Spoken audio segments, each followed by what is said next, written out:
Arium à vous tous et à vous toutes. Jeune Fréquence vous souhaite la bienvenue dans l'univers vibratoire des pierres.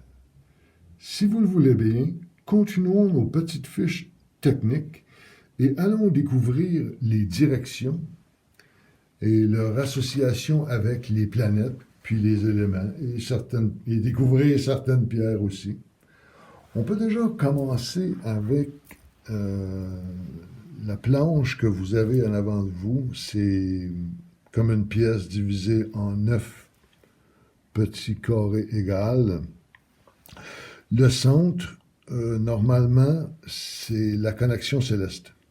Donc, ici, c'était représenté avec un Sri Yantra pour les directions, entre autres, puis la connexion céleste. Le quartz clair, lui, ce qu'il fait, c'est qu'il retransmet ce niveau vibratoire-là tout autour de lui. Un peu ce que vous avez quand vous avez une pièce, puis au centre de la pièce, normalement, il devrait avoir un niveau énergétique qui devrait être au centre de la pièce, finalement. OK, on continue. On va déjà parler du nord. L'entrée du nord, c'est Mercure, représenté ici par l'émeraude. Ce que ça l'apporte, ça l'apporte beaucoup le niveau du self-control. Ça veut dire faire attention à ce que tu penses, ce que tu dis, puis ce que tu fais. Euh, des paroles justes. Hein. Si on continue, on va au nord-est. Au nord-est, j'ai mis une topaze impériale pour représenter le côté Jupiter. Hein, le nord-est, c'est le côté Jupiter. Beaucoup de progrès, beaucoup de santé. C'est un espace qui devrait être constamment gardé très clean. Bon, toutes les pièces devraient être gardées toutes clean, mais le nord-est, ça se trouve être le point où l'endroit où on va faire des petits rituels, nos méditations, nos demandes. Donc, c'est un coin qu'il faut garder le plus clean possible. Après ça, on va parler de l'Est. L'Est, c'est l'entrée du niveau énergétique du lever du soleil qui rentre. Euh, il y a beaucoup de feu, finalement. C'est pour ça que j'ai quand même mis un quartz rutilé. J'ai quand même mis un petit quartz rutilé pour représenter ce niveau énergétique-là, puis ce niveau de nettoyage-là qui s'est fait pendant la nuit. Au sud-est, bon, c'est Vénus. J'ai mis un quartz biterminé, hein, biterminé, faceté, mais biterminé. Ça fait circuler l'énergie entre deux, si vous voulez. Comme une pointe, hein, comme les petites pointes. Hein, c'est du directionnel, donc ça fait circuler l'énergie. Puis comme on dit, le quartz, c'est un amplificateur. Puis c'est une pierre qui peut remplacer n'importe quelle autre. Vous mettez vos intentions à l'intérieur, puis ça va très bien. On continue avec le sud. J'ai mis... c'est Mars, hein, c'est Mars. J'ai mis une orange cornaline qui me fait penser étrangement à les conditions de Mars. Tu sais, beaucoup de drive, beaucoup d'énergie, beaucoup de feu. Normalement, Mars est représenté par le corail. C'est ce que je disais dans la hiérarchie. Il y a différents qu'on peut utiliser à différents temps pour différentes choses. C'est ce que je voulais dire.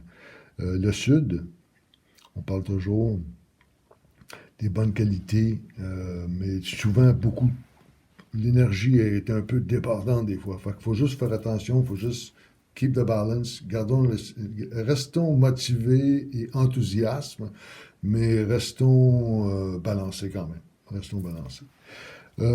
Après ça, on fait le sud-ouest. Le sud-ouest, c'est la master bedroom. Hein? C'est la master bedroom. Là, j'ai mis une autre orange cornaline, comme vous voulez, comme vous le voyez. Je ne sais pas si vraiment vous allez voir. Bon, l'orange cornaline, elle a beaucoup de couleurs. Hein, elle se décline dans beaucoup de couleurs. Il faut juste les rechercher là, pour les trouver.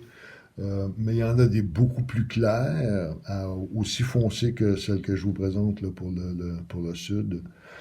Après ça, on va faire un petit tour vers l'ouest. On retrouve un Blue Sapphire. On retrouve Saturne aussi. On a dit que quand Saturne rentre dans votre cycle, vous n'avez pas tant de temps. Je suis un très bon enseignant.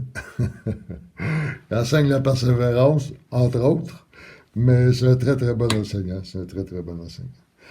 Après ça, on va au nord-ouest. Au nord-ouest, on retrouve la perle, euh, la lune, excusez, la lune. Ça, c'est une perle silver. Euh, bon, la lune, quand on parlait de cycle de nettoyage et d'amplification, de rechargement, euh, pour ceux qui travaillent avec les lunes, c'est un petit coin qu'il faudrait peut-être se souvenir un petit peu. Je continue un petit peu juste pour vous donner en gros, je veux pas. Normalement, le centre, l'est et le nord-est devraient être des endroits qui sont dégagés. Pas trop rien de très lourd. Des choses, mais rien de lourd. Normalement, là. Euh, à partir du sud, hein, à partir du sud-est, facile, aller jusqu'au début nord, tout cet environnement-là, vous pouvez mettre du poids, il n'y a pas de souci. Si vous avez des gros meubles, des gros arbres, des bibliothèques, puis des canapés, des choses comme ça, c'est les coins, c'est les coins à être utilisés. Le sud, par contre, lui, ce qu'on dit, normalement, le sud, c'est tout ce qui est électrique, électronique, hein, télévision et autres. Euh, c'est ce que je dis. Tout ça, relativement plus lourd, le sud, les directions pour dormir, l'ouest, ouais.